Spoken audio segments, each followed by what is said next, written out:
Jadi gini ya, yang terkait dengan kebijakan Gubernur Jawa Barat yang mau bukan mengirim ya, mau mendidik ya, mau mendidik anak-anak nakal di barak tentara. Dalam perspektif HAM, saya pertegaskan tidak melanggar HAM. Ya, karena apa? Kalau itu tidak dilakukan yang disebut corporal punishment. Corporal punishment itu adalah sebuah hukuman fisik yang selama ini sudah ribuan tahun berlangsung, di mana ada pendidiknya memberi hukuman kepada yang dididik dengan cara yang agak sedikit bertentangan dengan prinsip. Misalnya cubit telinganya, dipukul tangannya supaya dia disiplinnya. Sepanjang tidak melakukan corporal punishment yang dulu, zaman dulu, di sekolah kami yang sudah senior-senior ini, kalau guru mau didik kami kan cubit telinga, dia pukul, ya, atau pukul kakinya, supaya kami disiplin atau supaya kami robah. Itu namanya corporal punishment. Boleh lihat di Google supaya lebih jelas. Kalau itu menurut saya, keyakinan saya di Jawa Barat itu bukan corporal punishment. Tapi mereka mau dididik mental, karakter, dan disiplin dan tanggung jawab. Kalau pendidikan yang berorientasi pada pembentukan disiplin, pembentukan mental, pembentukan karakter, dan pembentukan tanggung jawab, maka tidak melanggar HAM dan kami mendukung pemerintah Jawa Barat itu. Nah, itu sikap kami. Yang pertama itu. Yang kedua, kalau itu berlangsung uji coba pertama ini bagus, ya, kami meminta Menteri Dikdasmen untuk mengeluarkan sebuah peraturan supaya ini bisa dijalankan secara masif di seluruh Indonesia. Kalau bagus. Tetapi kita semua tentu mendorong supaya mereka yang akan dididik, sistem pendidikannya terkontrol supaya tidak menabrak nilai-nilai HAM, tidak bertentangan dengan HAM, kemudian di dalam rangka meningkatkan kualitas kompetensi, karakter, mental, disiplin, dan tanggung jawab. Nah, karena ini bagus, idenya bagus, supaya apa? Untuk ke depan, kita kan 10 tahun ke depan itu, 2025 sampai 2035, itu kita harus go internasional. Ya, targetnya negara ya. Tahun ini untuk dalam rangka 10 tahun ini kita mempersiapkan transformasi, termasuk juga menyiapkan SDM. Andaikan 2035 itu SDM Indonesia itu mindsetnya mindset HAM, mindset demokrasi, mindset tentang keadilan sosial, perdamaian, kepedulian, itu terbentuk, masyarakat komunitas yang terbentuk, maka nanti 2035 dengan nilai produktivitas yang tinggi, disiplin yang tinggi, tanggung jawab yang tinggi, ya, kapasitas yang baik, yang kompeten, maka kita punya target 2035 go internasional, itu kita bisa berani gitu. Sementara setelah itu 2045 Indonesia emas, kita kan leading dunia. Kalau tidak memulai dari sekarang, nanti akan mengalami kesulitan. Oleh karena itulah Presiden sendiri telah mencanangkan program-program populis, yaitu makan bergizi gratis, tapi supaya kualitas sumber daya manusia kita itu lebih baik, pendidikan yang berkualitas, ya, bahkan orang-orang miskin pun disediakan sekolah khusus, kesehatan yang memadai, sehingga apa? Dengan kualitas manusia Indonesia yang baik, itu kita bisa go internasional 2035 dan 2045 kita leading di tingkat dunia. Ya. Karena itulah menyiapkan generasi-generasi yang tanggung jawab, yang disiplinnya tinggi, yang berkarakter. Nah, maka akan lebih mudah bagi kita. Ini sebenarnya untuk kepentingan bangsa dan negara di masa yang akan datang. Salah satu yang dimulai oleh Jawa Barat itu salah satunya menuju ke sana, menyertai kebijakan-kebijakan populis yang sedang dicanangkan oleh Presiden dan sedang dilakukan oleh Presiden Prabowo Subianto. Saya kira itu ya. Karena itu dari sisi hak asasi manusia, saya belum melihat sebuah pendidikan yang mendorong terciptanya masyarakat yang disiplin tinggi, yang terciptanya masyarakat yang bermartabat, bermentalnya baik, objektif, tanggung jawab, itu melanggar HAM. Saya tidak menemukan. Tidak ada. Itu justru sesuai dengan nilai-nilai HAM. Ya. Di negara-negara barat, di negara-negara Asia, misalnya di Korea, mereka sudah dididik itu, mental dan tanggung jawabnya. Karena itulah kita memulai.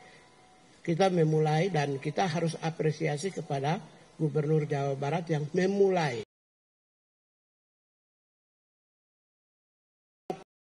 di seluruh Indonesia. Saya kira itu.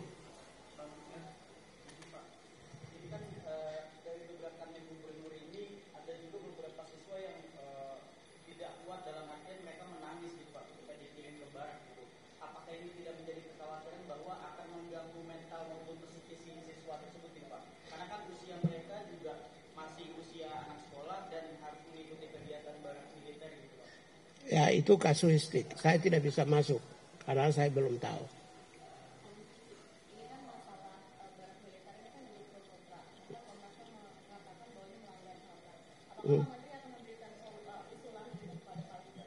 Gini, Komnas, oke.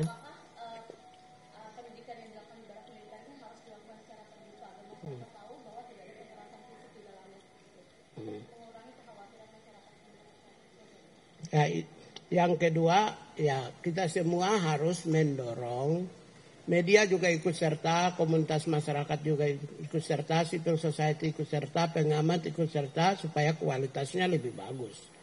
Ya, karena itu menurut saya transparansi di dalam dunia pendidikan itu penting. Itu kan pengaturan. Pengaturannya yang sistemnya yang harus transparan dan terbuka kepada publik. Saya kira ini kan milik negara. Menggunakan uang rakyat, semuanya bisa dilihat dan bisa dijaga sehingga orang-orang yang dididik itu tidak seperti yang opini-opini negatif yang dikembangkan. Itu yang pertama. Yang kedua dari Komnas HAM tidak merujuk kepada undang-undang apapun. Kan saya bilang yang tadi, ketika saya bilang corporal punishment, saya close maka tidak ada rujukan undang-undang HAM yang bertabrakan. Komnas HAM kan bilang civics education. Civics education itu politik itu. Pancasila, undang-undang, NKRI, Merah Putih ya. Tentang itu namanya pendidikan kewarganegaraan. Ini bukan pendidikan kewarganegaraan. Ini pendidikan yang berorientasi pada produktivitas dan kompetensi, knowledge, skills, dan attitude. Jadi dalam rangka peningkatan seseorang dari sisi knowledge-nya. Yang kedua skills-nya. Yang ketiga attitude-nya. Nggak ada pendidikan kewarganegaraan. Karena itu Komnas HAM rujuk menggunakan instrumen hukum, instrumen HAM. Ketika saya mengatakan corporal punishment, maka terkunci. Jadi tidak ada instrumen HAM yang ditabrak di sini. Ya.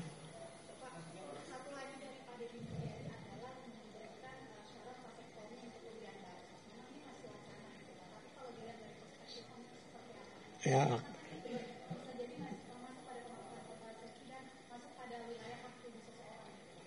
Kalau namanya juga wacana, untuk apa saya jawab? Tapi itu jadi catatan untuk kami tanya. Catatan untuk kami tanya. Tapi kalau wacana, saya tidak bisa beropini lebih dulu.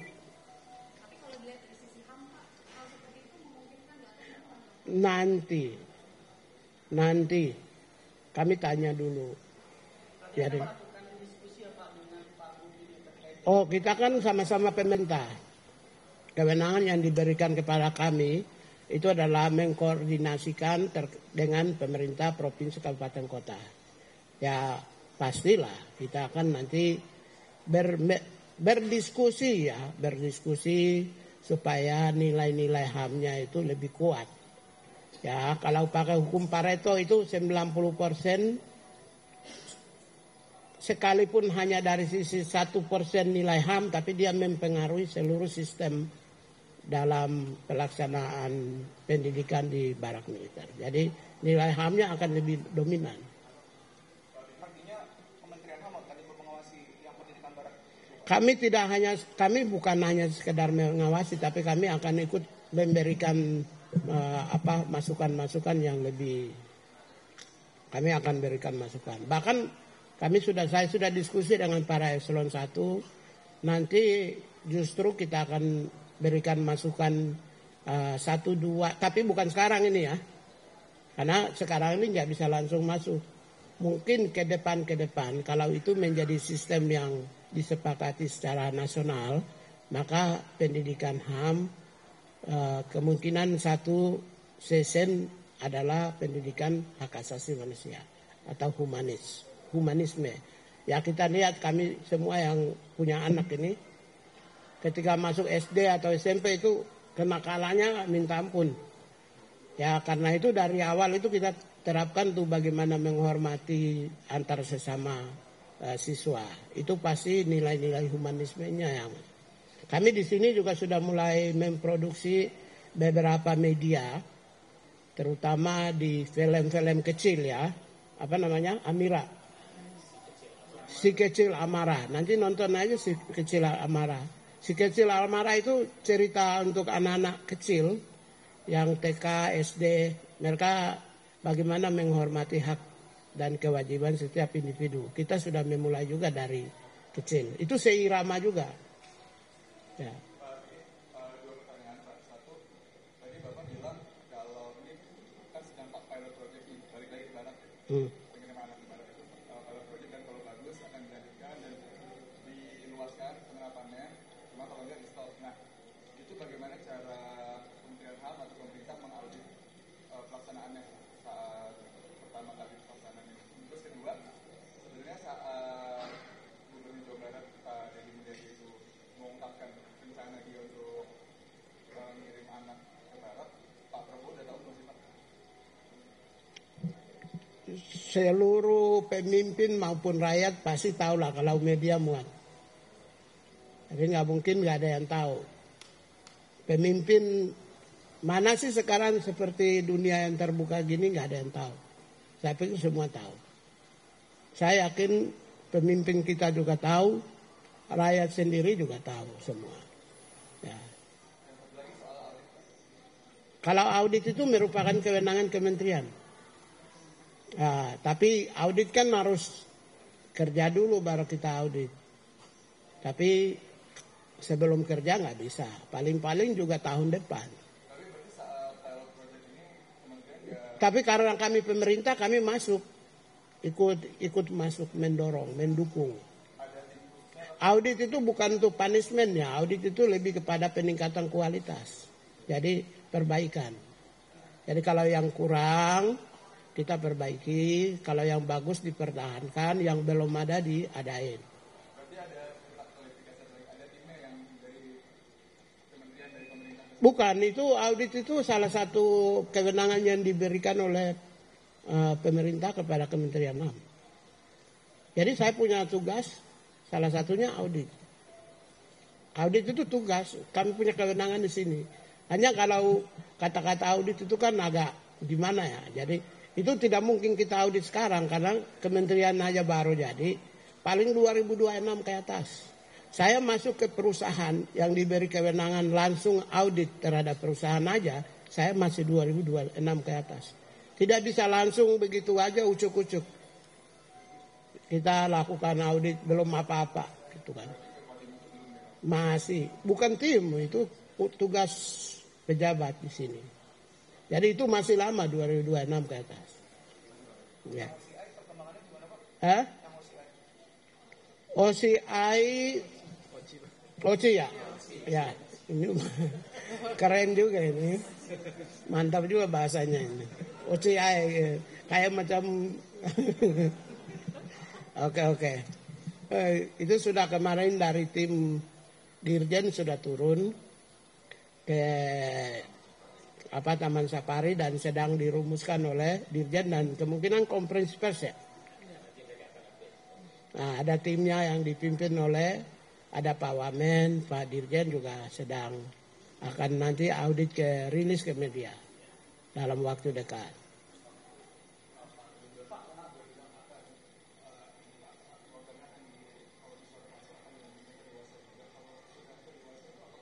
Itu saya nggak tahu kalau. Kita bicara yang di depan mata aja. Kalau yang nanti itu kita tidak bisa mendahului. Begitu ya. Tadi pihak OCI juga hadir ke sini gitu Pak. Itu update-nya kedatangan OCI itu ke sini ada kegiatan audiensi seperti apa? Jadi pertama kapan? Oh Dirjen, belum lapor. Masih ini sedang kerja. Ya kan Dirjen tidak setiap saat di ruangan saya. Dia juga di ruangan sendiri dan tanggung jawab besar juga sendiri. Jadi sedang jalan. Nah, belum nanti tunggu aja paling wartawan teman-teman sekalian diundang. Begitu ya, terima kasih. Assalamualaikum warahmatullahi wabarakatuh. Ya mohon maaf kalau ada kekurangannya. Tuhan memberkati kalian semua. Amin.